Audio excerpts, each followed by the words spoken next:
TerraNut is proud to offer you a natural nut bar chock full of healthy fats, minerals, and protein that meet your demands. Go to their website, www.terranut.com. You can order from them directly and they will ship it to you. Use my coupon code LOUMAVS and you will get a 25% discount on your first order. TerraNut Superfood Snacks, www.terranut.com. Don't forget to use coupon code LOUMAVS at checkout. Fuel your life.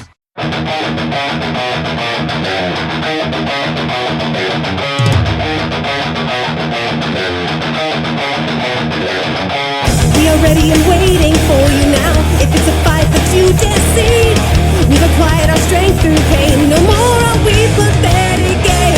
You are the reason why we claim that we've all become this way. And I regret this prison that I've created for myself. To the death. No! To the pain.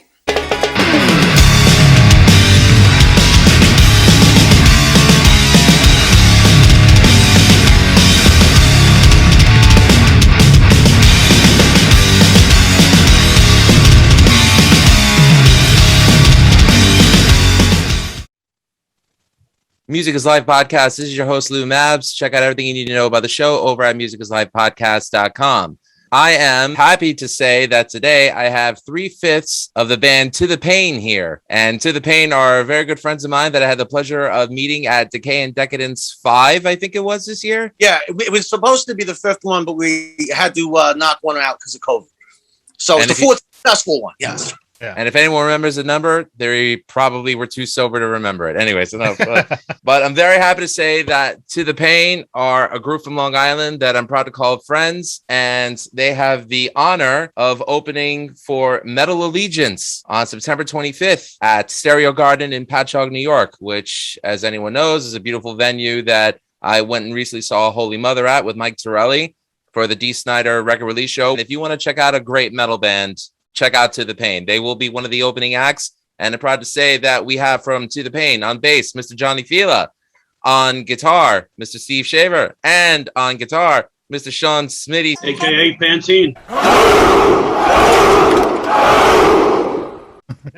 a.k.a. Pantene. Thanks for having us, man. No problem. Yeah, we appreciate it, Lou. No problem. What beers you got there? We got Bitburger. Bitburger, Germany's #1 import into America. Bitburger, yes, please endorse me. Then I got a German beer called Jever, which is a fantastic Pilsner. A bit on the dry side, but it's a heck of a lot better than Miller Lite. Jever, I'm talking to you. Please sponsor them. Beer and metal go together very well. They do. They do.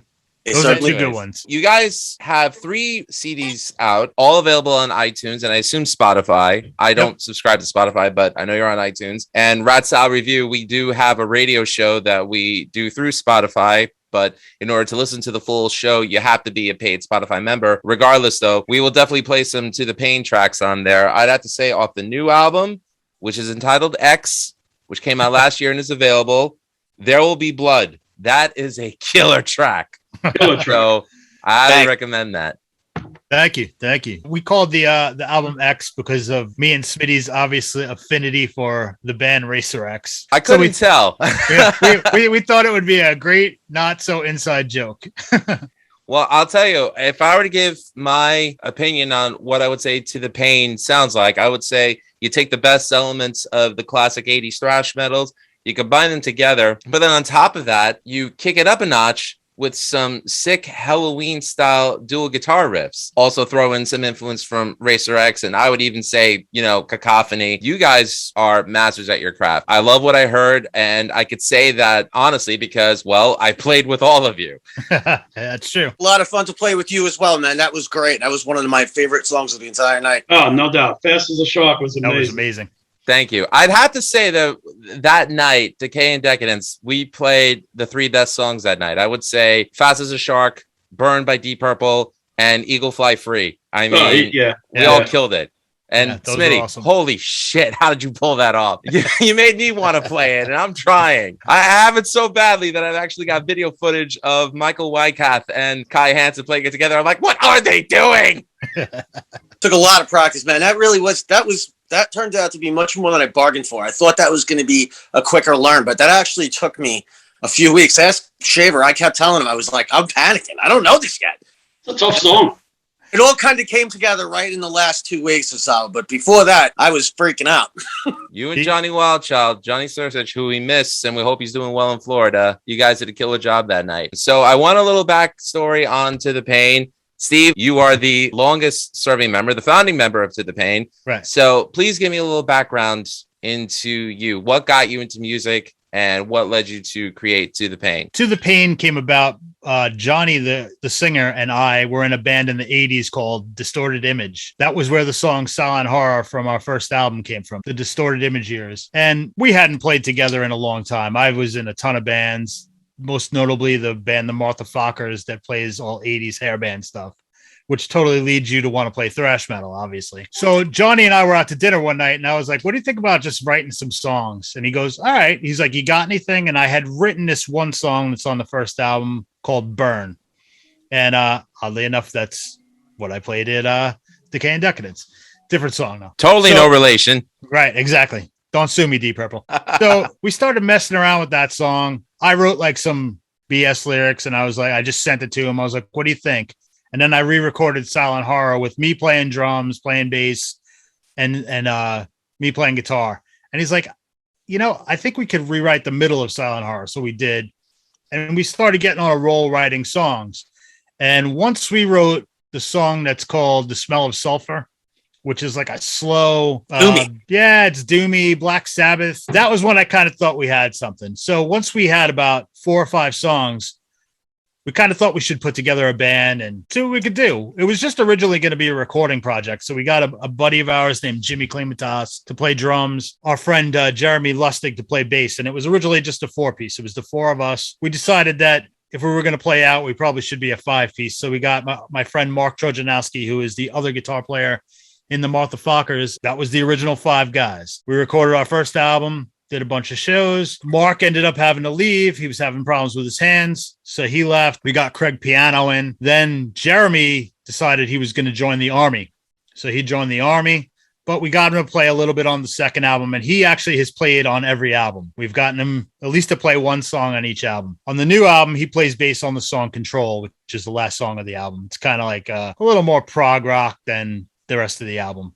It was like your take on Dream Theater. Right. Eric and I were talking about doing a Dream Theater-y kind of song, and that was kind of our little take on it. We also had Chris Borgia came in to play bass for a little while. The Borgia? Yeah, the Borgia. The Borgia. It's like Borgia. At that time, the band was kind of a lot of fighting. We had put out our second album. It was doing well. We opened for Doro. We opened for Rob Dukes from Exodus's band, Generation Kill. It was just too much fighting going on in the band. We broke up the band for a while. Johnny and I went out to dinner again like a year later, and we both kind of missed it. So we decided to give Eric a call, who actually I originally called to do the first album, but he was unavailable to do it. And then I called Jimmy. So Eric was available to do it. The 3 of us kind of just got together, wrote some stuff, got Jeremy to play a little bit bass. We recorded Control. I think that was the first song we recorded. And then we decided, well, Jeremy's getting shipped off to Germany with the Army. So I called Johnny because Johnny and I had not talked to each other for a while. We were friends in high school, not talked to each other for a while, gotten back in touch with each other, grabbed him to play bass. We started writing the album. Most of the album was done. And we played one gig. The overwhelming response after the one gig was, you guys sound great, but you need another guitar player to fill it in. So we were looking for another guitar player. And my rule was, we're not getting another guitar player unless they can rip it up. Because we had 2 rhythm guitar players before this. And I wanted a guy who could shred. So I saw this Pantene commercial with this guy with beautiful flowing locks. For the love of God. And so on, and so on, and so on. So don't hate on him because Smitty has good hair. No, hell, we're all jealous. Are you kidding? So Johnny actually was playing the first Decay and Decadence show. So he was like, why don't you come down? He's like, there's a whole bunch of people involved in this that we don't know. Because we know a lot of people on the scene, but, let's see some guys we don't know. Smitty, you guys didn't play the first song, right? The Suicidal song? It was like a couple in? Yeah, that was like 3 or 4 in, yeah. So Smitty comes out with a couple of guys we know, and they play, it was You Can't Bring Me Down by Suicidal. Yeah. So it's got that clean guitar part, which actually, oddly enough, Chris Borgia was playing. And then Smitty starts playing, and I'm like, that guy's got some chops. And he tore it up in the middle of the song. And I was like, and Johnny, I think, saw the look on my face and kind of had an inkling that Smitty might have been the guy from the one rehearsal that they had. Johnny and I talked throughout the night. Smitty came over after we were all done playing, and I did an awesome death metal version of Creeping Death. We just kind of talked, say, hey, we got a band. Would you be interested in joining? We like to do the shred thing. Take a listen to the stuff, and if you like it, cool. We have most of the album written, but I can tear out the solos that I did, and you record. It's not quite 50-50, but this way, there's a good representation of you on the album, at least solo-wise. Nobody cares about rhythm guitar anyway. That's not true. So if it wasn't for Malcolm, AC/DC wouldn't be AC/DC. That's true, and Jakey Lee's an amazing rhythm guitar player too. I always get a kick out of it. I was late to the party on this one. It was too late. Yeah, the rhythms were all done. I mean, it was ready to go. We just kind of held out to see if we got somebody. Smitty came down, redid a bunch of solos, tore it up, did a ridiculous solo on the song Fuel Injected Nightmare, which was a remake from our first album where I hated the middle section because I wasn't at the rehearsal if they wrote the middle section. The two criteria for the new middle section of Fuel was, what if Frank Zappa took his whole band and pushed them down the stairs? And then what would Kerry King do? So that was the middle section. And Smitty just destroyed the solo on that. And that was, I think, the first thing that you recorded, wasn't it? Yeah, that was kind of the thing that you kind of asked me to do a video for, just to run it by the other guys who hadn't seen me play in Squints and in Eric. And luckily, it sounded pretty good. They liked it right away. So yeah, they were both like, hell yeah, let's get this guy. So we asked Smitty to join, and here we are now. We played one gig with Ross the Boss, which was ridiculous. Where was That's that? a lot of fun. Oh. It was at Blackthorn 51, and the legend of the dual guitar madness was born. that was so fun. What a night. I mean, Yeah. everything about it. Even just hanging and partying and bonding after we played and just screaming along with Manowar songs, we became a family that night. You know what I mean? We were already close, but that really solidified the whole thing. That's one of the things about the band I love so much, is there's such camaraderie.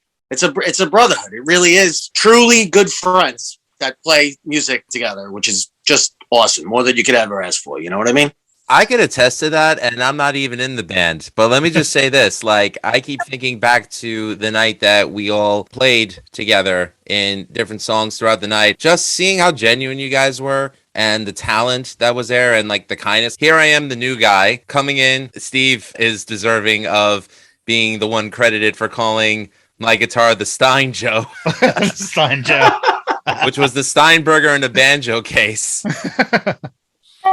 I just remember someone yelling at me, who the fuck brings a banjo case to a metal concert? Then I opened it up, took out the Steinberger. Who the fuck brings a Steinberger to a metal concert? I'm like, me. I have to give that credit to Steve for calling it the Stein Joe. I would say that the brotherhood is still there. It's definitely there in your personalities, and it's there in your performances. It's very genuine. Regardless of the fact that whether you're a local act or not, the fact that in the performance and on record, it resonates that this is a tight unit, and you're going to have fun when you see it live. I think it definitely speaks volumes. I'm hoping that when September 25th comes along, please, guys, melt faces and make new fans that night. We definitely will. When we first put the band together and we were talking about, and obviously it's different personnel, but we always felt like you want to be an arena band in a club. We go see so many bands play, so many of them are our friends, and we are friends with a lot of great bands, by the way. Jack Pipe Friday, get your new album. Mr. Larry Foreman's band. Yep. And we have a lot of friends, but there's also a lot of bands that we see live that just stand there. They're looking at their shoes. They're just playing guitar and looking down, or their singer just stands there like this. We want to be like Anthrax on stage, moving around, engaging the crowd, doing crazy guitar stuff, doing crazy bass stuff. We want to entertain and play crazy stuff and write good songs. I think we're there. I think we're doing a good job of it. I think the 25th, you'll find that out. Hopefully, we make the big guys go, hey, those guys aren't messing around. It's all we can ask for. Speaking of big guys, this concert is no joke. Let's run through who's going to be there. You have Metal Allegiance as a headlining act. You have Alex Skolnick of Testament, Phil Demmel of Violence, Mike freaking Portnoy himself, Mark Mengi, Mark of Death Angel, and John Bush of Armored Saint, formerly of Anthrax. This is a metal fan's wet dream here. I'm serious. Go check the show out. September 25th, Stereo Garden in Patchogue. To the Pain. And who else do we have on the show? After us is Magus Beast and KILLCODE. Both killer bands. Yep. Awesome bands. Yeah, Magus Beast played with us at Ross the Boston. That was the first time I saw them. I was blown away. They were great. Magus Pieces opened up for Queensryche, Jeff Tate, and some other big names. Definitely wanted to drop some love for Mike Vesta. If anyone out there is looking for a great sound man, check him out. He owns Pro Sound Rentals. Yep. And one of the best sound men. Excellent. So if you're in the Tri-State area, hire this guy. If I can relate a short story, Lou, I used to be involved with a charity thing, a 501c3 thing called Rock Out Cures, which always used to do something at the Plattdeutsch in Franklin Square. They would raise money for all different causes. And Mike was always the sound man at all those gigs, which happens every September. Mike was always doing the sound. I don't know if he's doing it anymore, but he probably did the first 10 years of the charity thing. He did the one I played at. Yeah, that's how I met Mike. I used to be on the board, Steve. I don't know if I ever told you, of Rock Out Cures up until 2012. I've known Mike since Rock Out Cures started in 2007, 2008. If I'm not mistaken, boys, last time I saw Armed and Dangerous a couple of months ago, he did the sound that night. Awesome. Yeah, over in Ronkonkoma. Yeah. I think, right? He must pop up every once in a while for the good buds. Yeah. I had the pleasure of meeting him back in October 2010. We did a benefit concert. At the time, I was in an Ozzy tribute band called Off the Rails. Mike was the sound guy that night and did a wonderful job, even donated to our cause. We were able to get my brother-in-law to raise enough money for Memorial Sloan Kettering that it got him the chance to run in the New York Marathon that year. Wow. And he did it in under 5 hours. So awesome. That's awesome. Quite a feat. That's awesome. Yeah. Fest is a hell of a guy. Very good guy. Back to the Pain. I listened to the new album, and like I said, the influences are there, but it sounds original, and that's something that I'm always looking for when it comes to bands. Personally, I would like to see this on a Century Media. I would love to see it signed. We're all musicians, and we all do it because we love it. If we can make a living off it, hey, that'd be great. But it's getting to a point right now where I would think that musicians themselves don't really need a lot of stuff. I mean, you can look into self-copyright, self-publishing, and things like that. How has that been working out for you being independent? It's hard getting people to listen. That's really the one thing. It's not hard recording an album. It's not hard writing the songs. Well, it's hard writing the songs to a point, but the hardest thing is getting people to listen. We do well with having people come to shows. I think a lot of people that didn't catch us at the Ross the Boss show are excited about this new version of To the Pain.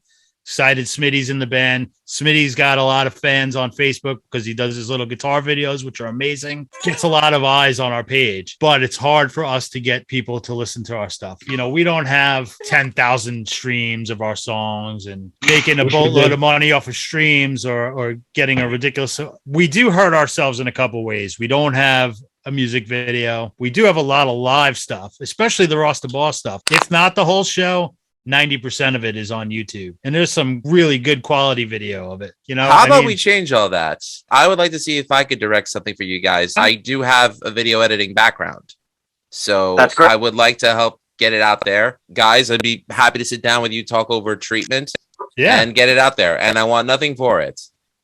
If you get anything from YouTube, I'll take a minute, but nothing up front. I'd be happy to do it.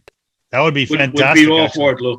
That's very magnanimous of you, bro. Really appreciate that. That's amazing. Hey, I want to see you guys succeed. Sorry, I'm biased. No, we could certainly use that. We could certainly use some kind of video. This whole lockdown, the person it's been hard on is our singer. He's had a rough go during this whole lockdown. I'm hoping that the Metal Allegiance show kind of brings him out of his funk and, puts him in the right direction. It's been a rough go for him. Our drummer's a warrior. The three of us are warriors. We just soldier on. We all love playing. All play in other things too. We don't just do To the Pain. We all have our hands in other little things. I think a video would certainly help us. I'm not really sure what else we could do to get other people to listen. I've tried getting us on Spotify lists, and we're on a few. I always joke that we suck at the internet. Yeah, that's a real joke. Exactly. The interwebs.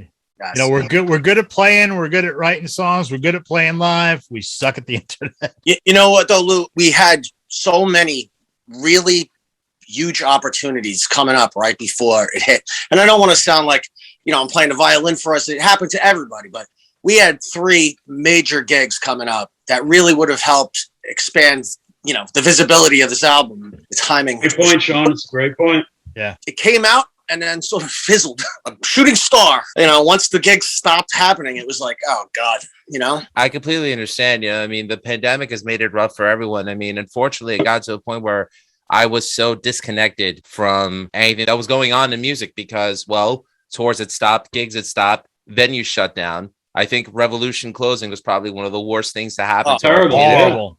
Between Horrible. Revolution and Blackthorn closing. Yeah. It was just terrible.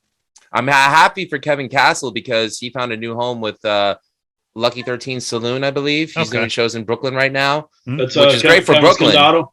Yeah. Kevin Scondato. Yes, Kevin Scondato. Yeah. It's fun. Yes. Kevin and I have the same exact birthday. Oh, really?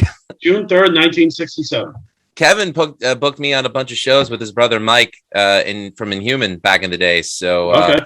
I have a lot of respect for their family, especially what they did for metal and hardcore. But yeah, with Long Island right now, I like to think we have Amityville Music Hall, but at the same time, though, I think they're a little bit more focused on like the emo punk thing. But hey, Amityville Music Hall, there's metal bands out there. Book them. Death metal and stuff. Though they're good for that as well. Death metal stuff like that too. Well, And Damn Your Eyes just played there. So that was they're doing some metal nights. Stereo Garden has actually been doing more metal nights now too. I just heard Dying Fetus is playing there in November. All right. Get the fuck out of here. Okay. Oh my God. Smitty just bought a ticket without moving. Oh my It's God. either that or he Pitching just a tent. pooped the Dying Fetus. I'm definitely, Jesus Christ. They're the fucking best. Oh, they're great. It would be great if another venue popped up miraculously. I know there's the Warehouse, but I think they're too busy doing the cover band, tribute band thing. Yep. Local's too small, I think, to even house like metal concerts where 100 people could fit in. Mm-hmm. I'm not knocking it. I'm just saying the dimensions of it on the inside, it's not big enough unless they decide they want to take a chance, which is great. They have a parking lot big enough that, people could park their cars there and go see a local show, check out a local band and support them. How's, was it Barnum Island, the place over there? We played there. To the Pain played there. I did not. Yeah. We played Maelstrom's CD release. Was it called something else at the time, Steve, or was that still the same name? It was called The Hub at the time. What was that? Right before I joined Steve. It was us, Cold Steel. I want to say 2017. Oh, okay. I didn't realize the Hub was 2018 still going on maybe? at that point. Okay. 2017 sounds right. Right. I think Steve, I've been in this since summer of 2018 now, right? Right. So I think it was 2017 that we did that. That was one of our last shows. And now they are that Barnum place. Actually, I think Baron Mascuda of Carnivore AD is actually playing there soon with his Motorhead Plasmatics tribute, Motor Plasma. Oh, wow. So I guess, hey, maybe Island Park. That's the new venue. That's the new metal venue. It's actually a good venue. When we played there, it's got a good size stage. It's a good size room. It's the downstairs is all pool tables. It's a pool hall, and the upstairs is like a rock club. They have tables, they have a bar, they have couches on the side. It's not the old strip club over there, is it? No. I just want to say strip club. I just want to say strip club. I remember that. Who does it? I remember that venue very well because I remember at the time I was in a Rush tribute band, Stakes and Arrows. We had to bring our instruments it was like these stairs outside of the venue up, and I'm just like, oh God, we're gonna freaking destroy the drum kit. And our drummer had a very big drum kit. Wait, hopefully you were in a Rush tribute band? I would assume so. Hell yeah! In a Rush tribute band, I'm sure the drum set was humongous. It wasn't a 3-piece, I'll tell you that. one would think, right, Sean? Yeah. Hey Lou, you were in Snakes and Arrows with Greg Hawk? No, Greg Hawk replaced me. Oh, okay. But Greg is my boy, so I was in a band with Greg. He's a great guy and a phenomenal bassist. Awesome. So. Greg is a much better player than I. Johnny, you're fine. The fact that you kept up with Fast as a Shark, I don't know that many people that can. So I couldn't. All right, that's it. Now I got to drop the ball. My first interaction with Smitty. So he finds out that I'm playing guitar with him on Fast as a Shark. And he's like, hey, bro, call me. So I call him 30 minutes we're talking about like, all right, this is what we're gonna do. You're gonna do the wolf part, and I'm gonna do the other guy. I'm like, wait, I'm doing the wolf part. And I'm thinking, this guy's in a fucking metal band. I'm like, I'm gonna choke. I just know it. Because I've never played like that. And Sean's like, you could do it. And if you can't do it, let me know. Even if it's a day before, just let me know. And I tell you, you were very supportive. And I'm very grateful for that. You pushed me to kill that night. And I have to say, when the three of us together, when we started doing like the two guitars and the bass together, and Johnny's just like pointing at us and everyone's screaming, I was just like, this is where I belong. It's awesome. That was amazing. That was my first time playing a metal song live on stage in, oh God, dare I say, 12 years. So wow. Thank you. Has it been? On guitar, yeah.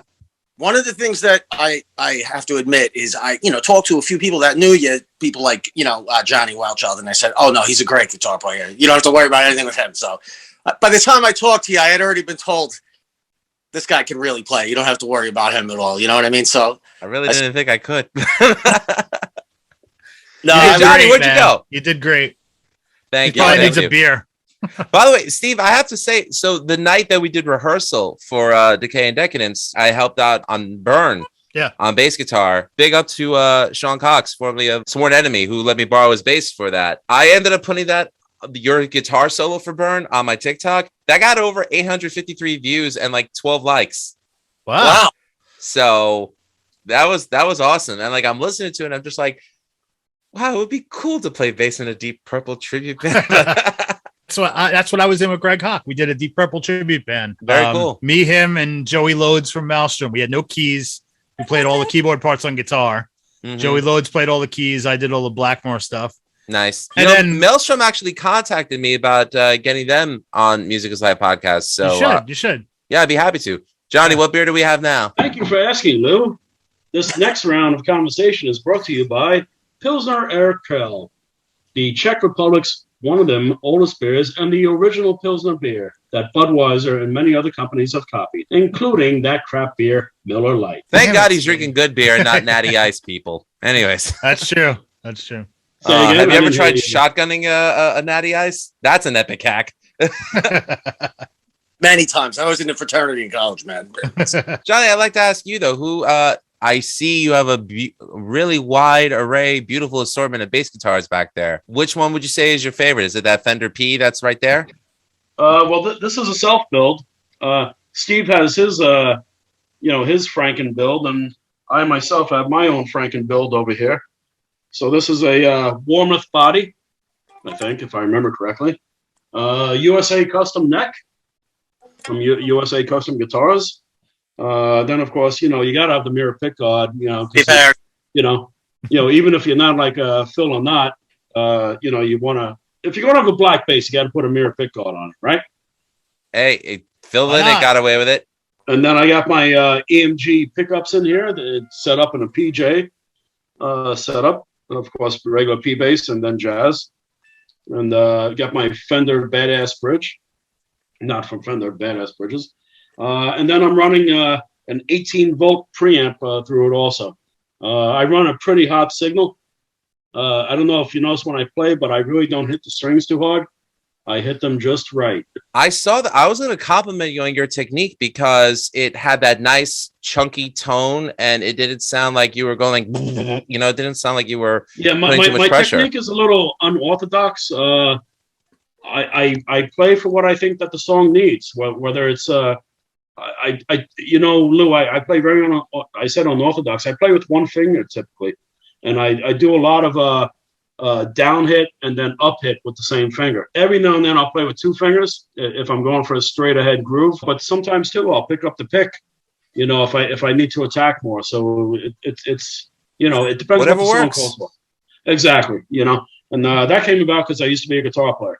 So when I used to be a guitar player, I used to have to if I needed to play bass, when I was playing bass, if I wasn't using the pick, if I wanted a different sound, I would hold the pick in the palm of my hand with my middle finger, and then I would only have the index finger to play bass with. So that's how that came about. Because people ask me, how do you do that with the one finger? I say, I can't really teach you. You have to like just grow into it. You know, even guys who I consider, you know, better players than myself, I'm like, I can't teach it to you. I can tell you how to arrive at it, but it's something that you just do because you have to. You know, so it's a little unorthodox, but you know, like Geddy Lee or James Jameson, it works. Well, I really do think you have a great tone and a great technique. So thank you. I love it. I appreciate that. It's very kind. And Smitty, I know that you seem to be a fan of the Gibson Les Pauls, the studios. Yeah, man. Just because I don't have $5,000 to throw away on a an old Les Paul custom that looks like Randy Rhodes's, but Who does? they're affordable. They're great guitars. They sound the way I need them to sound. Yes, this one right here is actually it's a Junior. I remember that one. Flat top, yeah. But I love the guitar. I love the pickups. I'm always telling Steve this is the one I would record with over all of the other ones. It just has the best sound to me. So I think if anything, you guys prove that it's not the price of the instrument, but it's the quality of the musician. It's always That's in what the I would hands. say. It's in the hands. Just Steve like and I Eddie have said. this conversation all the time. Yep. having the right pickups and things like that will help, of course. But yeah, man, your tone comes from your hands, like they say, man. You know, Yeah, your hands and your brain. You got to think about the sound that you want to get out of the guitar. And Steve, I know that you're a Fender Stratocaster player, and they seem to be all hot rodded with what I have the same with a DiMarzio Super Distortion humbuckers. This is what makes them work. You need a Ferrari sticker like very nice. I have a DiMarzio Fast Track 2 in the back and the original Malmsteen DiMarzio in the front. The middle is just a throwaway pickup. I don't really ever play much. Nobody ever Hendrix. does, unless you're John Mayer. Right. Actually, two things. I always set the neck pickup super low and the bridge pickup super high. And I feel like that gives the front a little more bottom and the back a little more bite. Could be my imagination, but I have it set on all my guitars. Is it safe to say that you record all the songs for To the Pain with the Strats? I used for X, one channel is actually one is this guitar, one is this guitar. The Fender Telecaster. Yep. So I used the Tele on one side and the Strat on the other side. And then I used the same amp, which was probably a mistake. I should have used two different amps, but I don't think I had another amp that would have worked at the time for what I was trying to do. I noticed you have a Hipshot detuner there too. Yeah, I have it. It's on my Strat too. This one works a little bit better. This is the real Hipshot one. I forget what the other one is, some other brand, and it just doesn't work as well. This one works great. I got the detuner on the Tele because Richie Kotzen. Very nice. I'm a huge Richie Kotzen fan. I love talking gear with musicians because I don't feel like enough people talk about it. There are a lot of reviews, but no one's ever like discussing it. You know, like there's no conversations about it. And to me, it's like the equipment that a band uses, you know, the arsenal to go into battle is just as important as the quality of the output of songs. And that's absolutely true. No doubt. like I said, it's all there. I have another guitar that has made an appearance on all the To the Pain albums that is a highly unlikely metal guitar. Hang on one second. I wonder what it is. What in the... It's a PRS. Really? A Paul Reed Smith? And it's a semi-hollow. And it's made an appearance on every To the Pain album. And it's got a nice broken string on it. But it's all stock and it sounds amazing. Kudos to Paul Reed Smith. They make great guitars, but I cannot play that thing live to save my life. I've used it at a couple of cover band shows and it's a struggle. It sounds great. It's hard to play. Smitty could probably kill it on it because it's more of the Gibson Les Paul scale. That seems cramped to me. I grew up playing the Ibanez's. I was an RG guy, so the necks were a little wider. So I got used to that. And then the Strats are a little rounder. But to me, the Les Paul necks feel a little crowded to me. I don't know. I don't have gigantic hands, but a little bit on the bigger side hands. I used to play Les Pauls. I had an Epiphone Nightfall. That's right. I discussed this with you. Unfortunately, I'm not getting any younger, and the thing started wearing on my back. Wow, I understand. So then I switched to my Fender Strat, and then I discovered Alan Holdsworth, and that's when I said I want a headless, and That explains the reason why I got the Steinberger. Like I said, I just love talking gear. Now I want to talk about influences. Johnny, I want to start with you. I know you mentioned you're a guitar player first, and then you switched to bass. But who would you say were your biggest musical influences? I'll start with some guitar, and then I'll quickly switch over. When I was a kid, I listened to a lot of AC/DC. You know, like anybody else, AC/DC, Priest, Maiden. I mean, Maiden was such a huge influence on me overall. And then, of course, Ingwe on guitar. So I was learning a lot of that stuff on guitar. Then when I was like 19 years old, back in, what year was that? When that was before the dinosaurs died or after? I forget.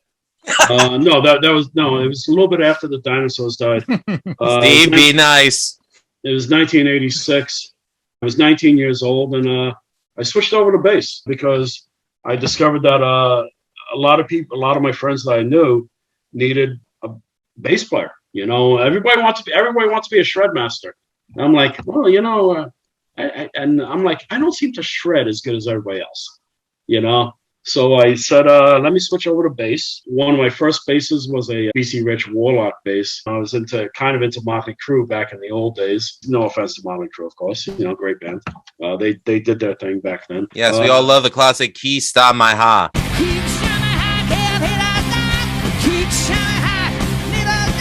You know, so I was about 19 then, and then I had a decent band going on with a buddy of mine from high school, not Steve. I kind of knew Steve just a little bit back then. Steve and I have a few years difference. Steve's a little bit younger than me, somewhere around 1,000 years. Love the abuse.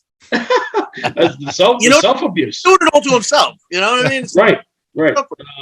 So I switched over, you know, like I said, to bass in 86. Had a really good band going in 88, 89, which I played with the Dream Theater's ex-singer for a little bit. That was when I got more into the prog stuff that we do. That would be Mr. Charlie Dominici, correct? No, I'm talking even a little bit further back. Chris Collins? Chris Collins, yeah. Holy shit! Chris Collins played with my band for a little bit. Chris, you know, he's a nice guy, you know. But going back to my influences, you know, it was the influences of what I always listened to, which were Geddy Lee from Rush, of course, Steve Harris from Maiden, got into the Billy Sheehan stuff. Learning a lot of the Ingwe stuff turned me on to classical music. Even to this day, I play a lot of classical music just in my home. I listen to Beethoven all day long in my apartment. I just leave it on Alexa and I just let it go. You know, that's Chris Squire from Yes. I used to listen to a lot of Yes. I love old Yes. You know, so those are my big influences. Sheehan, Chris Squire, Geddy Lee, Steve Harris. But even then, there's a lot of guitar playing thrown in there too, and so it gave me really good recognition of what a song needs to stay a solid song. I'm not looking to be Billy Sheehan. I'm not. I'm you know, it's not my thing. I just want to make really good songs, especially playing with these two guys. When we do Fuel, I got to keep the whole band together. You know, if I'm not keeping the whole band together, forget about it. It's just going to fall apart. That's what I got to do. Very cool. And by the way, you're perfect at being you, and I love the way you play. I can't emphasize that enough. I appreciate it. I'm just doing what I think the song needs. You know, and you know, Steve and I have had such a great time recording some other stuff too, even outside of To the Pain, you know, which has been a boatload of fun. I can't wait to do more stuff with To the Pain also. With Sean and bringing Sean in was such a pisser. Steve was talking before about he wanted a guitar player to keep up with him. I just want somebody who could keep up drinking with me. Honesty is the only policy. and I'm still waiting for that first beer from Sean.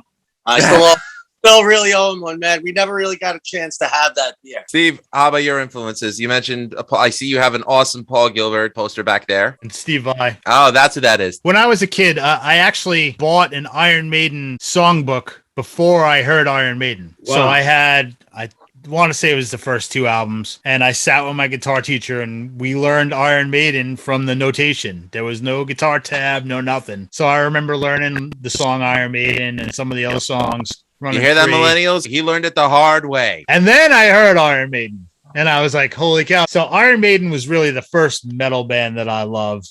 Even like hard rock, they were the first ones. I loved Adrian Smith. He was my guy. Even though I feel like I have more of Dave Murray's tone, Adrian Smith was my guy. Mine too. I have a Jackson Adrian Smith, so I know what you mean. And then I got into Vivian Campbell from DL. He was another guy that I loved in the beginning when I was first playing. Obviously, Eddie Van Halen. You know, it's hard to play guitar in the 80s and not be a Van Halen fan. But then I'll never forget. I think it was 1984. This Rising Force album came out. Black Star. My guitar teacher was like, "You got to buy this. You love, crazy guitar players. Check this guy out." And I'm like, "What is his name? Jawingy? What is that?" Jawingy Malmsteen? What is that? Sean Smitty. I was out with my uncle and I was like, "Hey, can we stop at a record store and grab this?" And I grabbed the cassette of Rising Force and I put it in my uncle's car and Black Star started. And I was like, maybe I should just not play guitar ever again because what the hell is this? It just blew me away. The man like Eddie launched a million clones, but I'm happy to say you don't sound like him. You sound like you, and that's good enough. If I had to say I sounded like any of my influence, it would be the next guy, which is Paul Gilbert. Nothing wrong with he that. was the guy I spent countless hours, with his videotapes. He was a great teacher. He was the first guy where I really got it, where I was like, oh, I understood the alternate picking because I could do the Van Halen tapping stuff and a little bit of the legato stuff, learning Iron Maiden and stuff like that. I couldn't really do the fast picking. I didn't understand the whole Yngwie fast picking thing. I was like, I'm never going to be able to do that. And then when Gilbert kind of broke it down, I was like, all right, I kind of get it. The other thing was I also grew up with Joey Rhodes from Maelstrom, who is a ridiculous guitar player. So I had a lot of that stuff shown to me just sitting in his living room, the two of us just jamming on whatever, we would share guitar lessons. So what'd you learn this week? Oh, I learned these jazz chords. What'd you learn? Oh, I learned this scale, and just back and forth, just throwing lessons at each other. Then after Gilbert, Stevie Ray was a big guy. Kenny Wayne Shepherd too. Thank God for great. Kenny Wayne Shepherd in the 90s because nobody was playing guitar solos anymore except for him.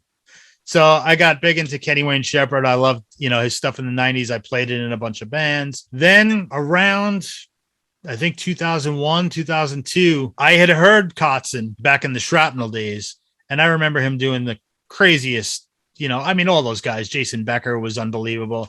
I mentioned Steve Vai before I left him out. Steve Vai was a huge influence too with the whammy bar stuff. But when I heard Kotzen's solo stuff, the singing and the songwriting part of him, I kind of realized that you could write a great song with a simple guitar part. Not that necessarily our songs have simple guitar parts, but I was like, oh, you can just hold the G chord and have this cool vocal melody go over it, and it can be a good song.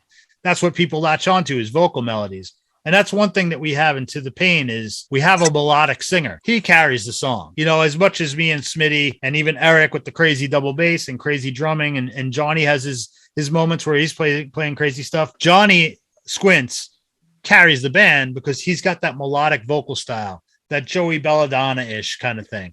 I was going to say he's sort of like a combo between Joey Belladonna, and then he hits those like King Diamond type notes, which I found pretty impressive. And he'd be happy to hear you say that. He would really like that. And even on the song Control on our new album, he kind of brings a little Geddy Lee style into it. And he's a huge Rush fan, John. Loves Rush. Oh, yeah. That's his band. Neil Peart is a huge lyric influence for him. After Kotzen, there are guys here and there that I like. I think the guys from Trivium are good guitar players. I like listening to them. I like their sound. I don't necessarily love their songs, but I think they have good guitar sounds for more modern guitar players. Rain is still my favorite that they've done. I just love that intro riff. Even the guy from Avenged Sevenfold, he's a good player.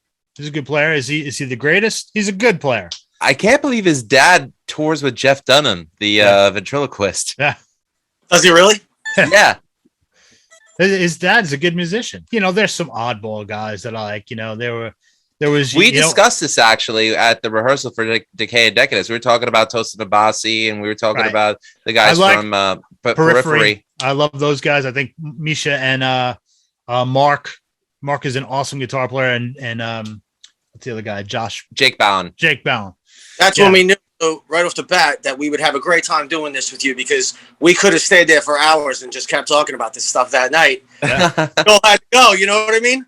But we could have stayed there for hours talking about this stuff. So we knew you'd be great to do this with, Cool. I would be remiss if I didn't mention one other guitar player, and looking at Smitty totally reminded me, Randy Rhodes. My Randy Rhodes phase was not as long as Smitty's has been. When Tribute came out, I'll never forget hearing the live version of I Don't Know and hearing the live version of Flying High Again and stuff like that. I'm a big live album guy.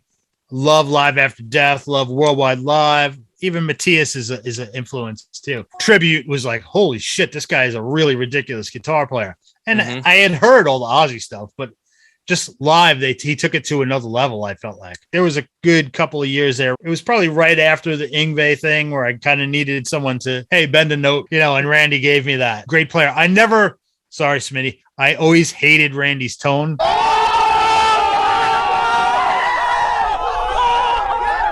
Really? I was never into it. I guess I like the smoother kind of stratty kind of guitar sound. I don't think Randy's tone was so fat. It seemed to be a little lacking. Like Really? I didn't love the triple tracking idea. I would just do it once. But on Tribute, on Tribute, it sounds like he has 4 distortion pedals on at once. Yeah, it sounds he's got 4 rat pedals. Well, he's got He uses a Boss distortion plus, yeah. Yeah, and he's got a chorus effect going on and an equalizer, and he never used the amp gain. Well, it's up, but he's got a hot rod and Marshall on top of that. So it's already jacked up for high gain to begin with. And now he's stepping on that MXR Distortion Plus, and it's just like, you hear him when he turns up his volume, you'll hear like for a second. Yeah. You know what I mean? No freaking noise gate was going to stop that. No. One thing I will Randy, say is I am not a big gain guy. I don't feel like I play with that much gain. My rhythm sound doesn't have that much gain, especially compared to some of the guys I see like playing around and some of the modern guys. I think Dimebag and those guys just made everybody take the gain knob and turn it to 11. And I'm like, yes, he did. I'm not into that. Zach Wild, he's got the gain turned up to 11 and it just sounds like mud to me. I have opinions on Zach Wild, but I'll leave them. Listen, well, one thing I will say, respect to Zach and respect to Dime, because in the 90s, I think guitar and metal would have died out if not those two guys. Right. Those two guys really carried the torch for metal. Right, I would say so. And Petrucci. And Petrucci, yeah. See, now Petrucci is someone I got into more recently in the last 10 years, I would say. I always liked Dream Theater, but I liked them because of Portnoy.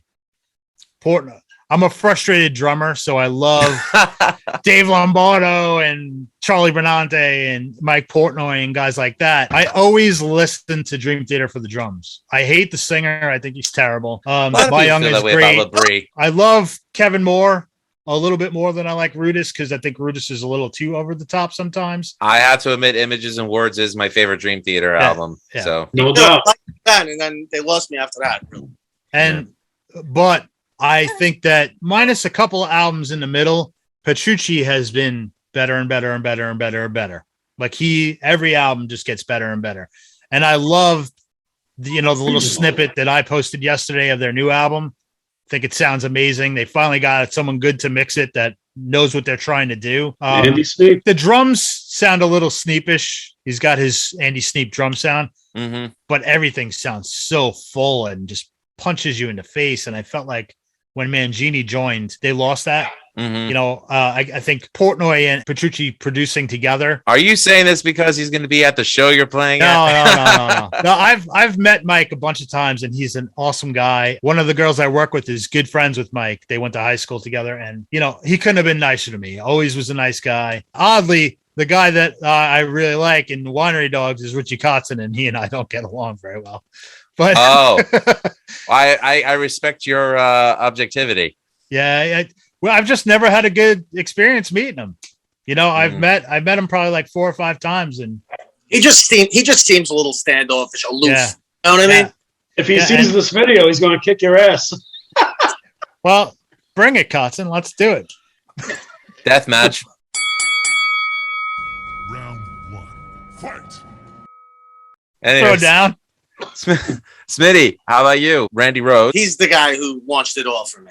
Ozzy growing up was the thing that turned me on to metal. I'm a little younger than these fellas, and I started really young. I lived on a block with a whole bunch of dirtbags constantly cranking Priest and AC/DC and Ozzy and stuff, Sabbath. So, I was buying my first metal tapes when I was 5 or 6 years old. Randy, definitely the guy who made me want to pick up the guitar, but I'd say, it's all the other Euro metal guys that probably were the next most important. Blackmore, Schenker, Uli John Roth, Thin Lizzy, all different incarnations of Thin Lizzy with Gary Moore, with Robo, with, anybody, you know. You mentioned all my favorite players. Well, that's where it all started.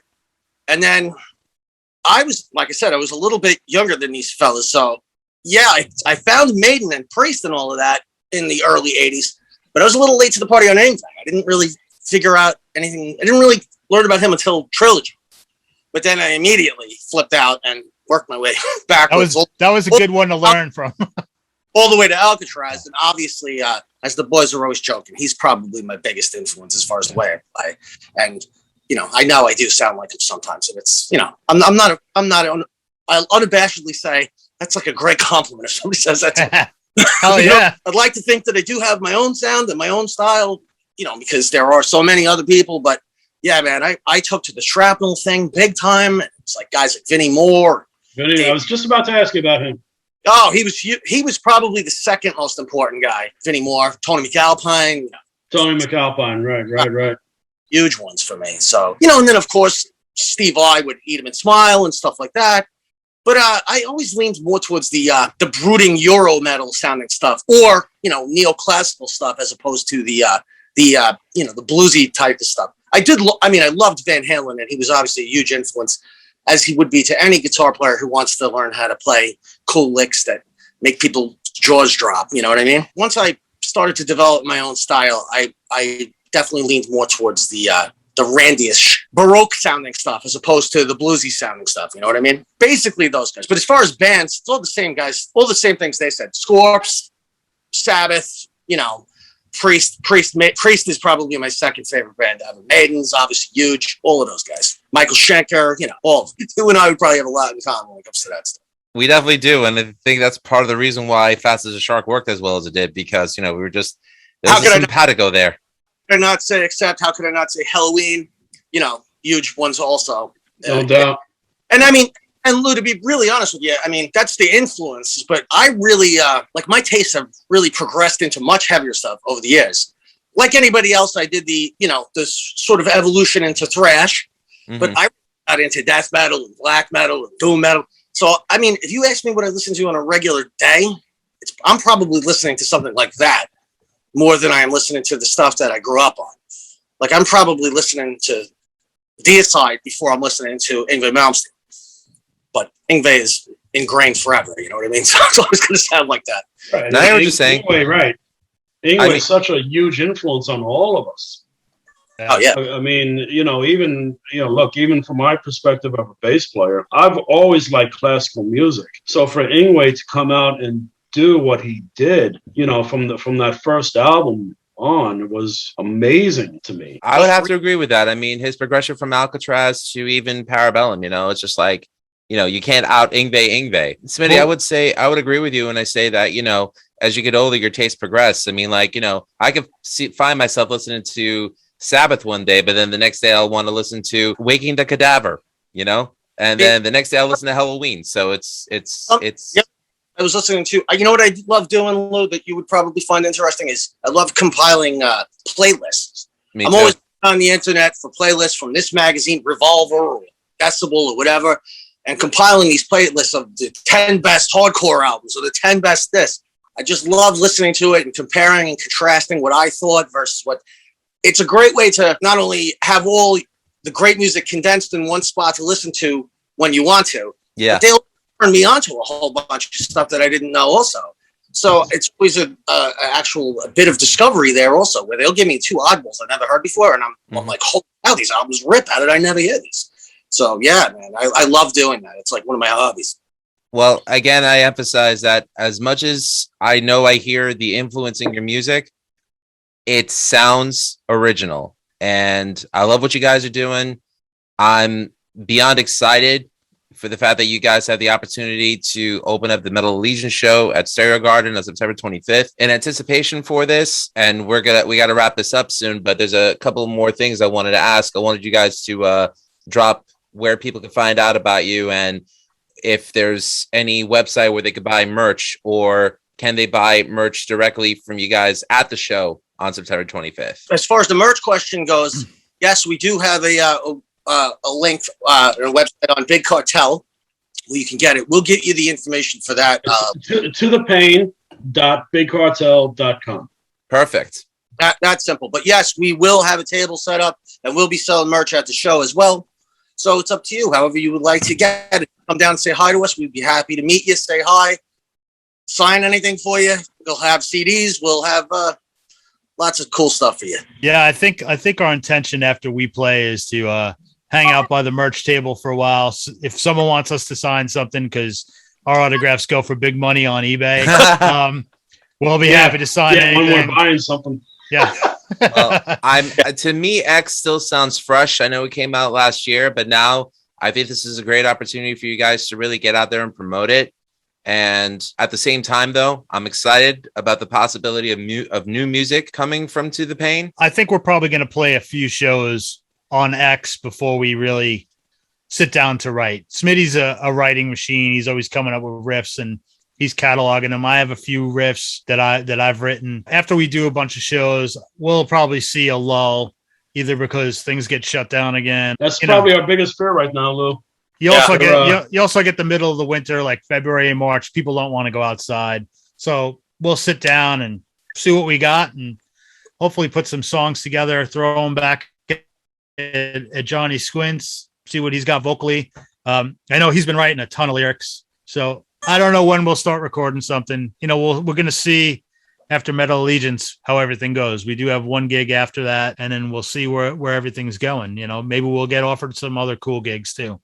Hey, Steve, let's also plug the Magri gig also. Let's please do. October 23rd, we're also playing at the Village Pub. It's a benefit gig for Joe Magri's brother, Larry. That's the Village Pub in Lindenhurst, correct? Yes. TC Kross's?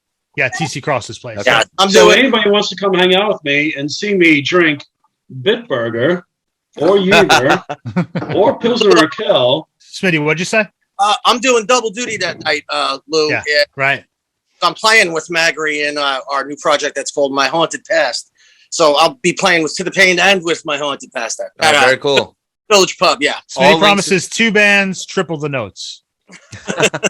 I'm definitely going to have all links in the description below. So there you go, Vault. So the best way to get in touch with To The Pain is probably your Facebook page, then, correct? Yeah, Facebook page, definitely.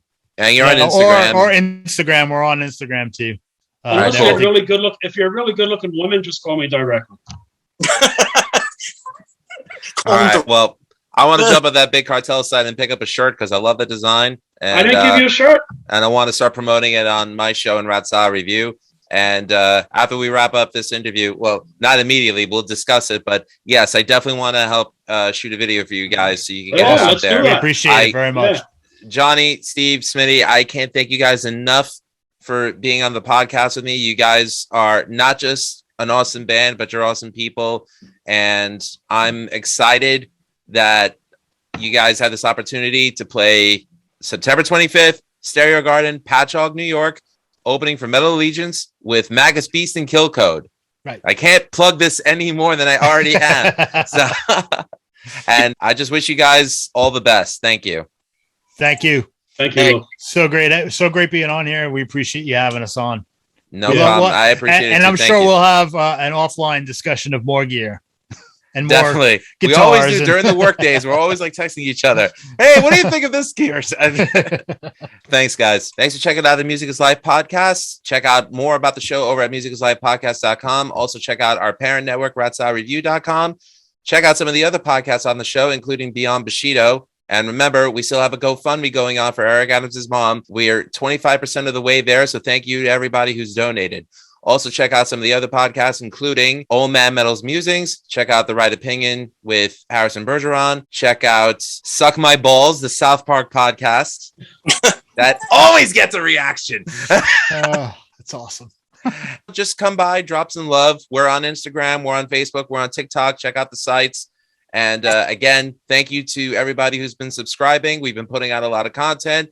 And ever since we did the Halloween retrospective, which was a lot, we couldn't thank you guys enough for even subscribing, liking, commenting. I mean, we had freaking Timo Tolkki on the last album review. So that was pretty awesome. Nice cool guy. That new record rules. Oh, it's my favorite album of the year so far. To the Pain's X was 2020's. Again, thanks for checking out the Music is Live podcast. And remember, check out To the Pain, September 25th, Stereo Garden, Patchogue, New York, opening for Metal Allegiance. Guys, cheers. And remember, all art is valid. Have a good night. Have a good Cheers. night, Lou. Have a good Take night, care. everybody.